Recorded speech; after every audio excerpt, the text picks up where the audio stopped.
Welcome to Kenton Teaches. Enjoy the video. In this video, I will explain how to use Wix dynamic pages. First, understand that dynamic pages are powerful tools for displaying large amounts of content efficiently.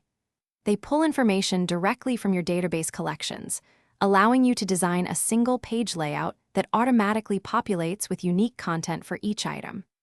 This method is incredibly efficient, especially for portfolios, product catalogs, or listings, saving you countless hours of manual page creation.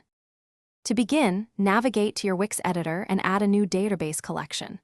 This collection will house all the content for your dynamic pages. Carefully define your collection fields, specifying whether they're for text, images, numbers, or other data types. Once your collection is ready, go to your Site Pages menu and select Add Dynamic Page. You can choose between item pages or category pages, depending on your needs. Now, it's time to connect your data to your page design. Drag and drop various elements onto your dynamic page, such as text boxes, image galleries, or buttons. For each element, click the Connect to Data icon and link it to the corresponding field in your database collection. Remember to adjust your dataset settings to filter or sort the content, ensuring your visitors see exactly what you intend. Beyond the basics, explore advanced features like user input forms, allowing visitors to submit content directly to your database.